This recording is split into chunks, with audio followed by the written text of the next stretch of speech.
Jake, I just have one question for you. Yeah. Can you Benjamin buy buttons? Yes, ma'am. Yes, ma'am. Good boy. I hate everything that just happened right Anyway, I'm Pete Peterson. now. I'm Ahmed Eldawah. And I'm Jake Glasser. And this is Another podcast. Yeah. So last week we didn't have an episode for you. I want to say we also tried to have an episode for you, but we didn't. Don't. Okay. Let's not give away too much. I think Ahmed tried to have have an episode. Yeah. You know, Yeah. Jake and I. I was having a party it's in a my heart. different story. And physically.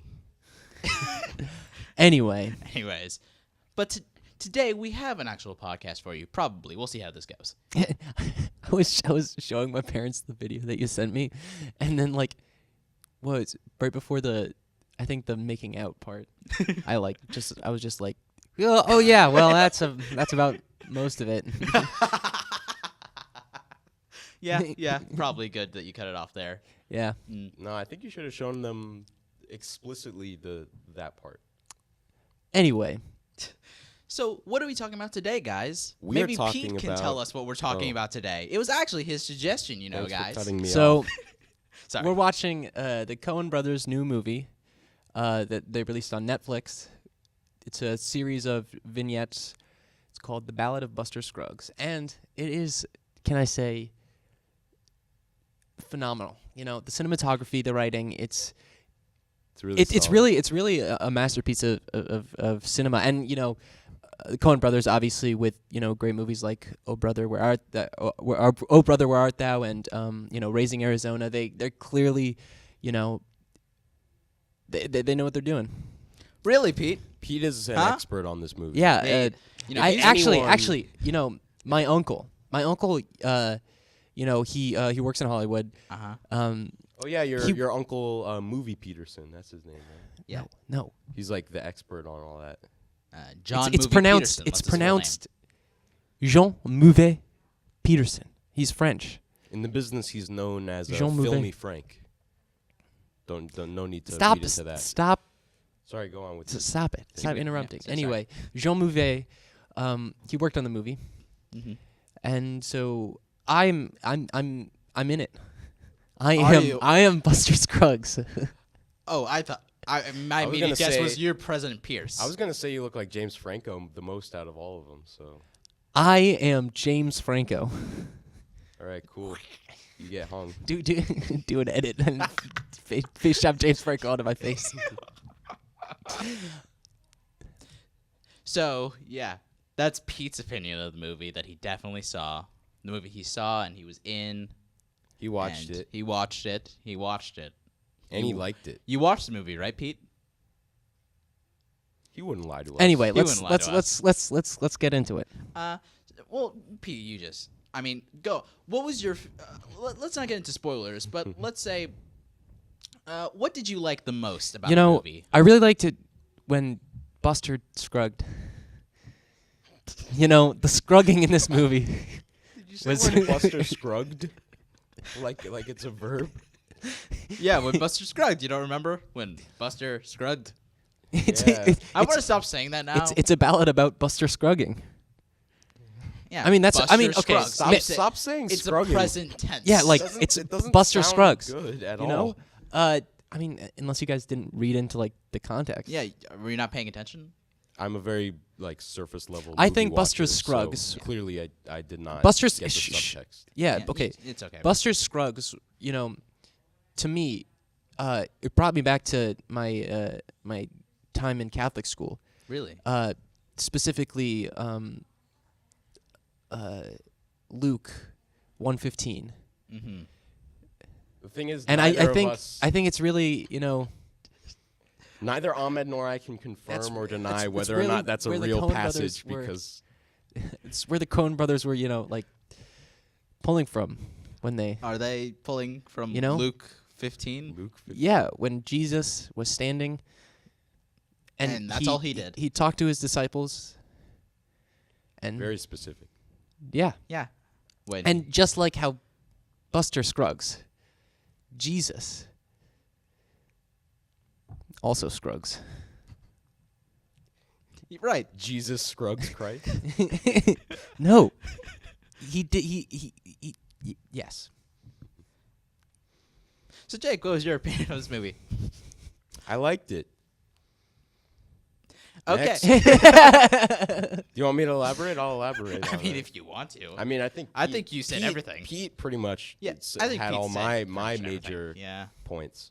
If I were to elaborate, though, I would say I enjoyed it. It was one of those pleasant surprises where, you know, I had zero prior knowledge about it going in. Like, I had no idea what to expect. I didn't even read the synopsis provided. I was just like going in blind, and that was really good because I was then pleasantly surprised by all of the things in there. Very unique. It pulls a lot from like classic sort of westerns, but Just like Luke 1:15. I just want to say. Anyway, continue. Right. Continue, Jake. Honestly, most westerns in movie history pulls from Luke 1:15. Anyway, you done? yeah, continue. Okay, good. Just checking. Mhm. I enjoyed. I just wanted to, drop a little bit of film and Bible wisdom on you, my main man. Jesus Christ, Jesus Scruggs Christ. Sorry, continue.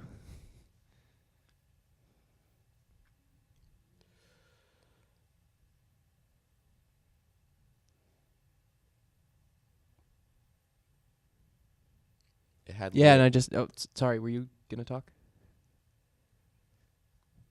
no, I just no, I wasn't. Sorry, I wasn't. No. Please continue. Don't touch me. Oh, jeez. It had Liam. So, anyways, I was gonna say. So, what can you tell us a bit more? Sorry, I interrupted you. Sorry, I thought you were done. No, I've been done. Anyway, Ahmed, what was your take on the movie? Well, personally, I thought it was fantastic, and I definitely agree with you on the Luke 15 thing. I definitely think that was a definite thing that is definitely true. Keep talking. Anyways, what I actually did enjoy about the movie, I also went in blind, just like Jake did, and I did not expect there was vignettes. I didn't actually know that, so like I came in and I was expecting just a singular story, and I was very pleasantly surprised. When I was talking, oh my god, Luke 1:15. oh that exists. Is that a real? For he shall passage? be great in the sight of the Lord, and shall drink neither wine nor strong drink, and he shall be filled with the Holy Ghost, even from his mother's womb. And that's Can you- exactly can just you- like the movie. Can you run that last bit by me again? Ghosts and wombs do not He shall be filled make just like sense Buster. to me in the same like And his together. They don't scrugging. make- with the Holy Ghost, even from his mother's womb. Yeah, I still don't get it, but it sounds very profound and important. Anyway, continue talking about the movie. Right. So I was very pleasant surprised. I don't really have like a lot to say specifically with like spoiler free because a lot of it is like really getting into spoilers of my thoughts, really getting into the stories of the things. But I want to say that like the cinematography in the entire movie is pretty spectacular throughout. I don't think there's ever like any particular short film like had like a lot of wasted shots or like things that are kind of stupid looking or anything like that. For the most part, every shot is used pretty masterfully and looks really good. And especially I like the one with the gold digger, or what gold digger is that? What they're first? I just said, but like the shots in that like short story are like fantastic and it's beautiful and very like reminds me of like Disney movies. That's and sort probably thing. one of the most relaxed segments. Yeah, it definitely starts off that way. Well, yeah. Without getting into spoilers. But Can we talk about spoilers? yes, we can talk about spoilers. In fact, we'll talk about spoilers right now, which I'm Spoiler sure talk. Pete will have a lot Okay. to talk about. I think we've done enough of this bit. Yeah. I didn't watch the movie.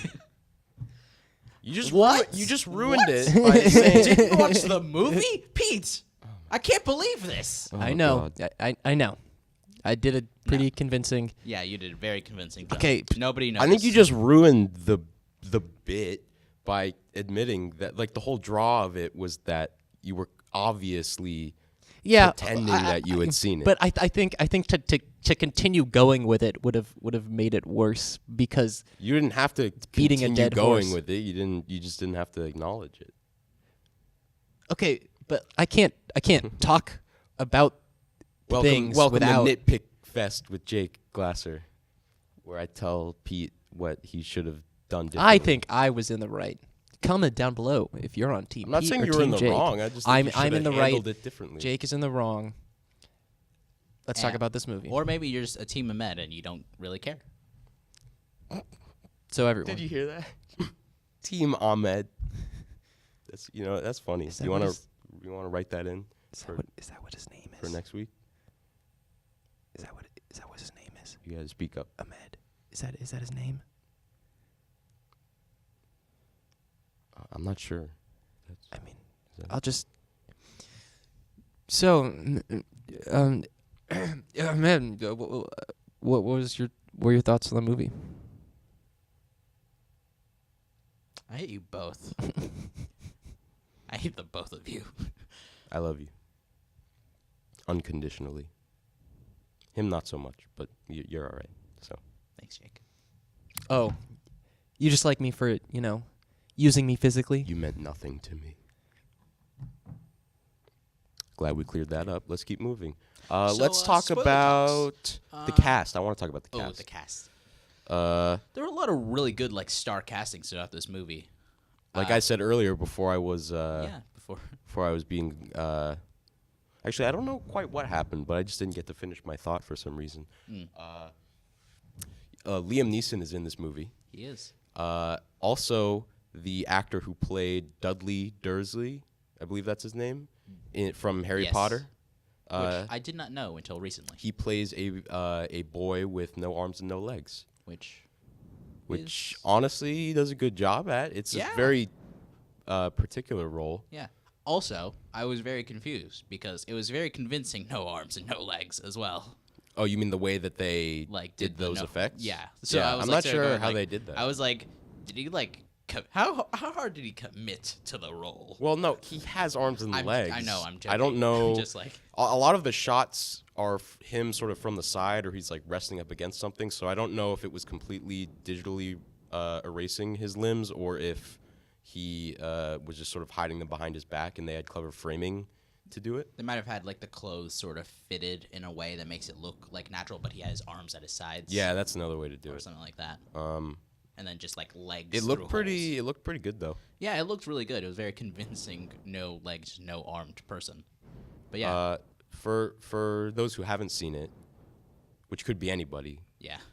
likely the viewers. I'm not saying that would be anyone here at this table. No. Obviously, Obviously. because we all saw it, Yeah. right? No questions asked. Basically, it's split up into six different little Yes. vignettes, essentially, and they're all thematically similar, but they're not related in terms of the stories themselves and the characters. Not particularly. And it's interesting because it is a movie, but it doesn't feel quite like a movie because each story is very brief and they don't really tie together, as far as I could tell, at least. So Not particularly. it's also, I just want to talk about the very first one. Very first one. The Ballad of Scruggs himself. Yes. Which was a really good one. I think I think it was probably the strangest. it was the I think. strangest, but it was also until the very last one, it was my favorite for a pretty long time. I just loved it was very wacky and absurd, but but it never felt too much at any point. It just felt really fun and enjoyable, and It was certainly. It was interesting just the way that they handled it, and also it turns into a musical it does at the end. which was that was a fun bit as well. I enjoyed the music. That's also when the absurdity reached its peak when he turned into an angel. An and angel started and grabs flying a away. little harp and ascends into the heavens. And that was probably where I was sure that was nearly at my breaking point in that point, but I still was here for it. I But enjoyed it. that was coming real close, but it was still very amusing. Do you want to talk about our favorite segment out of all six? Do you have one? Sure. My favorite is definitely the last one, the one that takes place in a stage. I agree. That's also my favorite. Yeah, so that one just goes really well. And it's weird because that's the one where probably the least actually happens. It's the simplest in terms of its setup, but it offers a lot more. Also, that was the one that like I kept thinking about after I had watched it. Exactly right. The other ones I didn't reflect on as much, but that one. Yeah, that one gives you a lot to think about because like it asks so many questions, which I guess if you haven't seen it, let's give like a basic rundown just because a lot of people probably haven't even seen this because they might not have seen it happening because it's on Netflix and there are about 1,000 titles on Netflix to watch. Yeah. It only came out last year, though, I think. Yeah, like pretty near the end last year, so. Before we continue, though, Pete, did you wanna add anything? It seemed like you had something on your mind. I could just tell your facial expressions were very distinct as of the last couple minutes. I was trying to fake cry. You were failing miserably. I like know. I couldn't. I was like looking at you, like I could tell you were trying to cry, but like you couldn't get a tear out. Like and it was so disappointing. I got so close at some points, but then it just kind of like reverted back in. You know. You looked very upset. That's why I wanted to ask I was gonna do a bit where I don't know. I was upset because Jake was being mean to me. Well, I'm just being honest with you. You want me to lie to you? Yes. Give you false hope? I mean, you could have let me down easier, you know? Hey, I think the direct approach is the best, especially in our case where there was no lasting connection. See, I thought you acknowledged that. Anyway.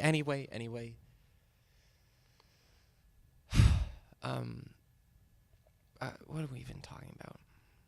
Ballad of Buster Scruggs. Yeah, this was your movie. Yeah, wait, yeah. I know, Ahmed. It doesn't matter.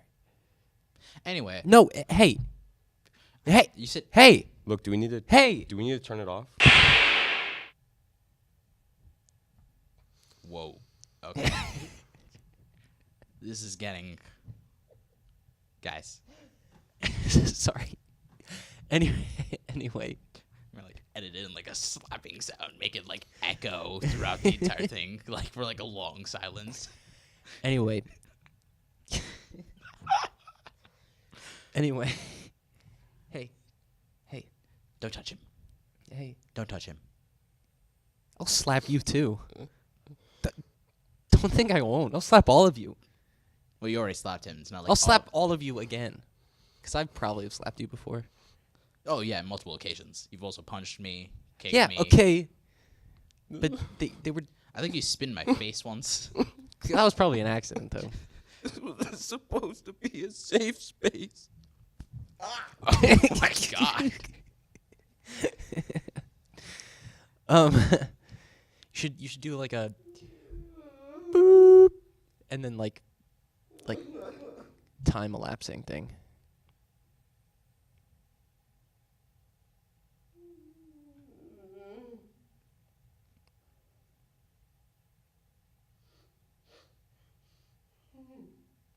Like a boop, and then like cut it back, and then like bring it back up, and he's still going, or like 5 minutes later, I don't know, whatever. He's way better at fake crying than you are, by the way. Okay, but I was like trying to get actual tears out. Yeah, but Jake knows how to master it. He doesn't need the fake tears because he uses. Yeah, because he has his hair. Exactly. Not fake. I don't have my hair. Well, you know what you do have, Pete. Nothing. That's exactly right. A mean backhand. Was it a forehand? I did this. It was a forehand. It was the daintiest slap I've ever seen. It hurt. Did it? Actually, it hurt. Wait, actually? Not like a lot, but it Oh, hurt. I'm sorry. You hit me. Of course it hurt. Have you seen this man do a flex? No. Do a flex. Don't look at me. He got the muscles. Anyway, And the abusive tendencies. okay, some of those things are true. I would know. Some of those things are true, but that's not what we're here to talk. All of them. You're lucky that I have the mic that's like stuck to this thing. 'Cause it would have gotten way more abusive. Anyway. I have to cut this out. Also, how many times on this podcast have I killed or or beating up Jake. It's at least 3, right? Or just You're in, very or just abusive to Jake. You just insult me sometimes. A lot, actually. There's a lot of insulting. I did get it off. What happens on the day that I decide to fight back? What happens then? Oh, wow. That made a sound. Are you okay, Jake? Oh, my God. Are you okay? Let's keep going, okay? Let's keep rolling. I'm so sorry. We can't do this every single time, guys. Okay, you can cut most of this out. Anyway, What was... I'm really sorry, actually. Let's keep rolling. Are you okay? I'm so sorry. Yeah, let's keep going. What was your favorite character, would you say, in that last segment? In the very last segment? Because I know it has to be like I can't even remember their names. the Reapers The Reapers, yeah. or bounty hunters. Yeah. Whatever you want to call I them. mean, they certainly are like the draw of that scene. Yeah, for sure.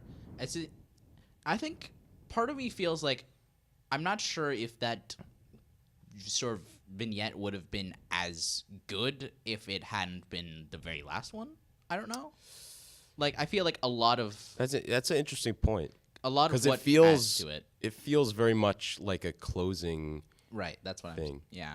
It feels very much like the end. Do you want to sort of summarize it then now for Yeah. So what basically happens is not a lot, but it's an entire sort of carriage ride of like 5 people, like animal trapper, just a general sort of aristocratic like lady who's kind of separated from her husband for a couple of years, like a very religious woman? Yeah, and a very like religious person, and just sort of a very fun French person, just kind of there. He's not sure what he is. He's just kind of... I don't know if they explain what he does, but No, he's just a French guy.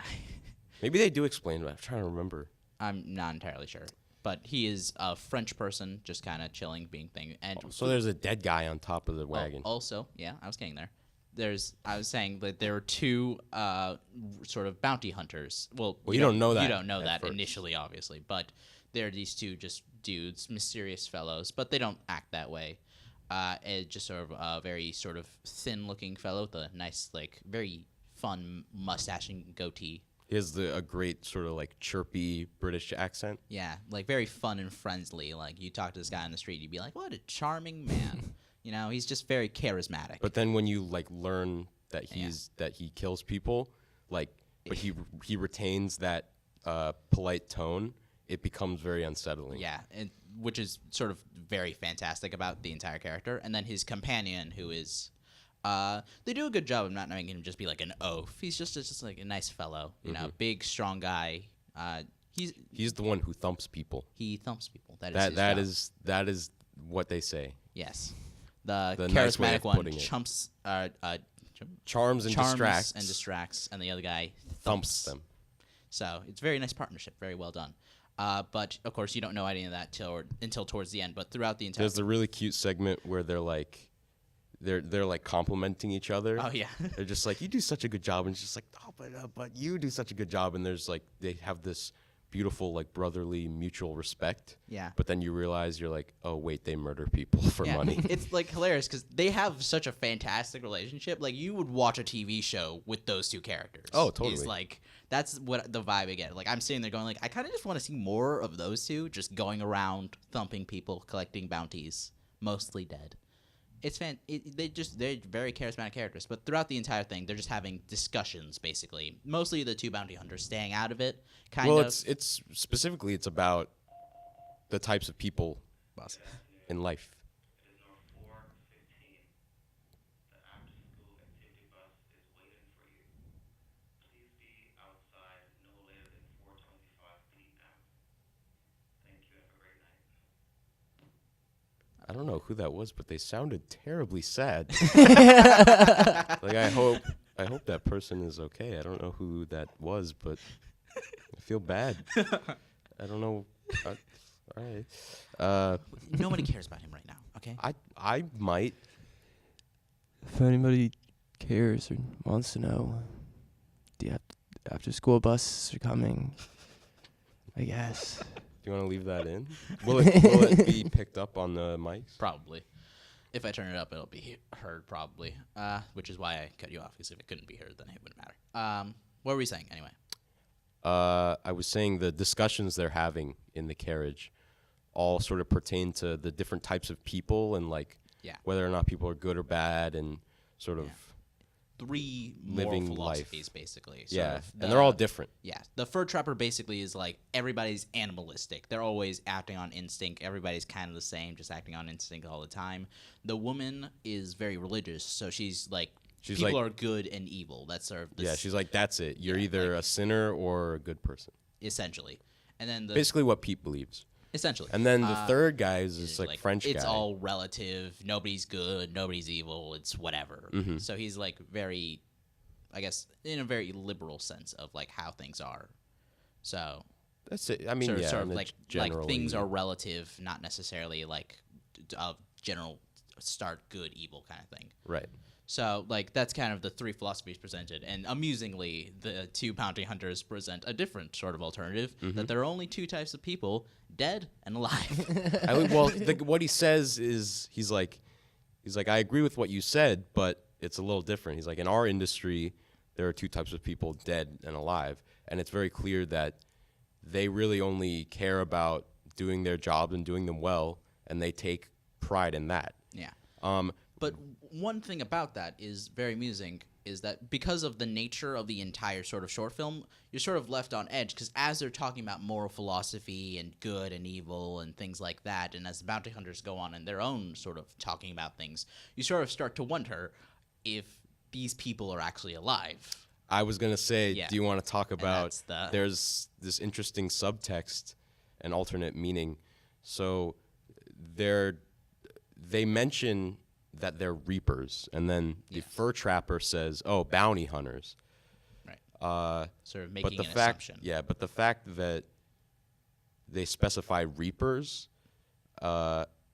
is interesting because then at the end of the segment, it's like the 3 passengers getting off and being sent on their way, but they're hesitant to do so, and they have a conversation earlier all about the one of the reapers is like he says he likes to look into people's eyes as they die and try to see whether or not they understand as they're passing, Or no, he says like he likes to watch them try to understand. or try to understand. And so then it creates like an amusing situation where the woman asks like, do they ever understand? And he's like, and then he sort of goes like, how would I know?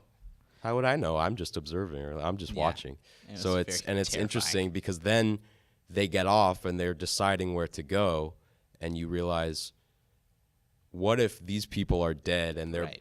these reapers are ferrying them to the next life? In a And sense. It's interesting. vague. There's and sort that's what I was thinking Yeah, about. there are reasons afterward. to sort of lean one way or another. Like the general, like at the very end, there's like the set is like a sort of hotel area, Mm-hmm. and it's dressed up in a very specifically heaven and helly kind of way. Like Yeah. the doors have very satanic sort of things on the doorknobs and things like that. And then there's like a stairway leading up to a Mm-hmm. light, which like, I mean, pretty on the nose. Yeah, I was about to say, it it's seems very it's on the cool nose. though. I really enjoyed it. But just because of the nature of it, you still kind of question. So you're like, you're not entirely sure, and it sticks in your mind, which I think was the point. So like, I think it's just such a fantastic one.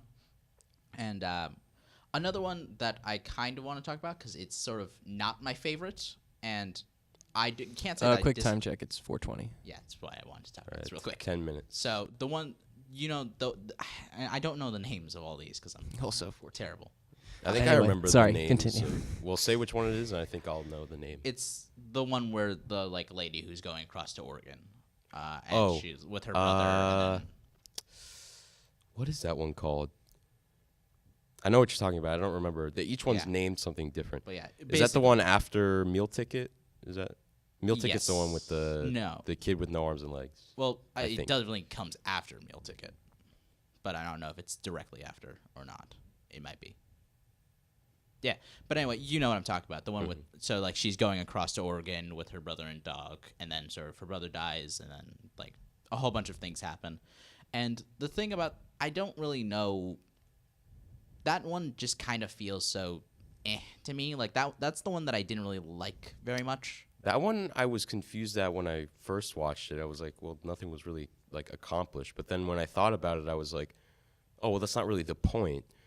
When you think about it, it's this woman basically just doing whatever is asked of her or whatever she's told without really questioning it. Mm-hmm.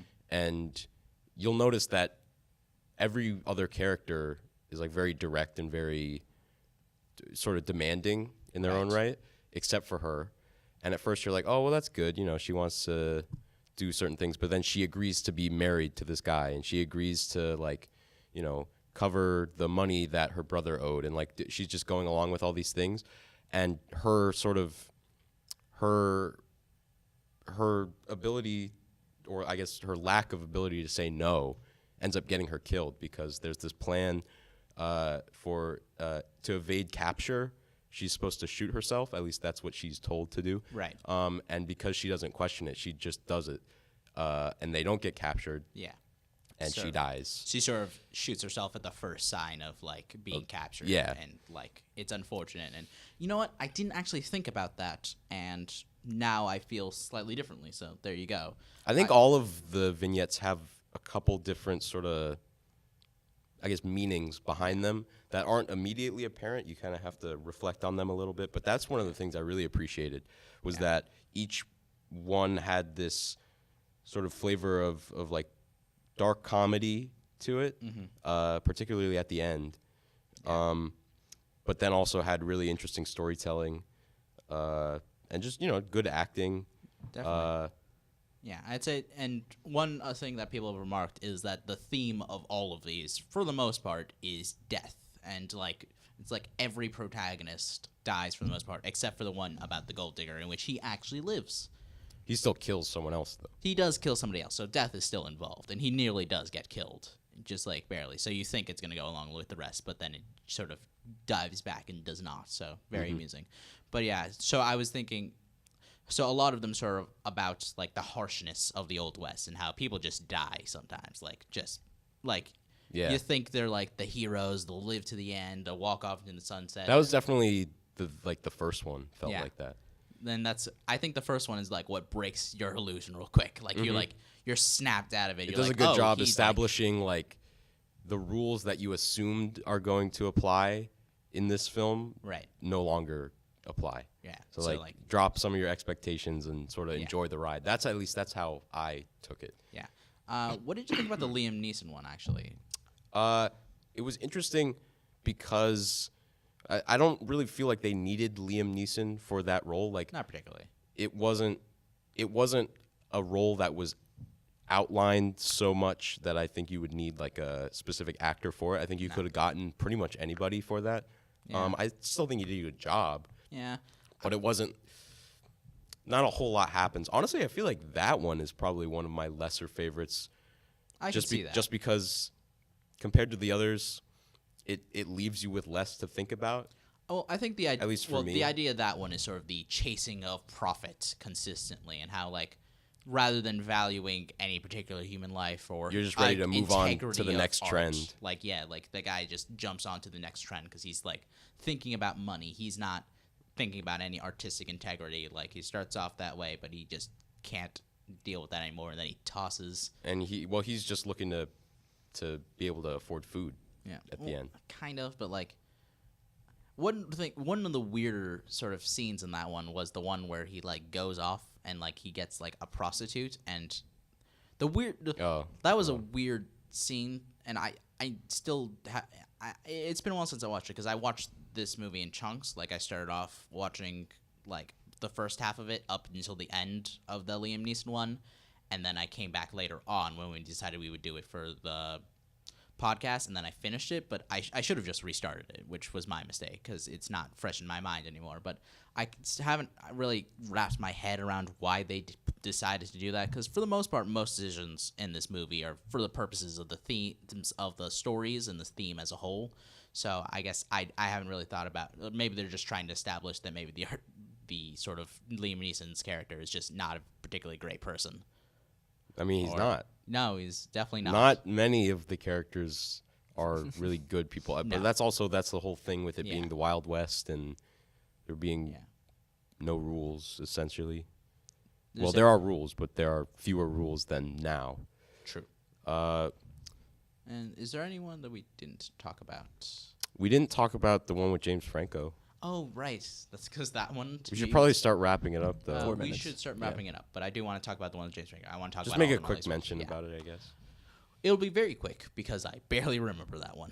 That's probably the one that I forget the most. The only I thing like I that remember one. about that one was that the banker Peterson runs out wearing a whole bunch of pots. Oh, and, to protect himself he's, from the like- bullets. And the bullets like fly off of him and like ricochet onto the guy who was shooting. He Mm-hmm. was shooting at, which was amusing, but like that's just that silly bit, and I get probably like the whole outlaw.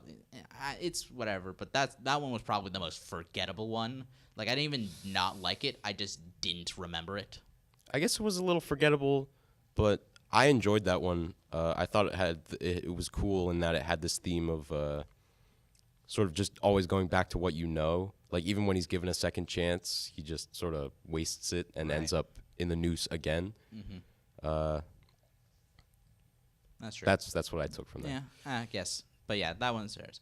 But that was basically our thoughts. Those were our thoughts. Sorry, I on the know, Ballad of Pete, Buster you've been Scruggs. quiet. Yeah, no, you it's never okay. got a Re- chance to talk really, about what he No, I just likes. want to say I'm really sorry. I watched the movie. It was my idea, and I didn't watch the movie because I was like, "Oh, like we're gonna do it on Wednesday. It's Tuesday. I can do it tonight." But it was Wednesday, and I couldn't do it tonight because the podcast was today. So Good job. bye.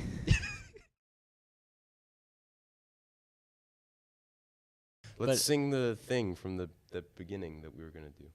What song was Oh, I mean, I guess.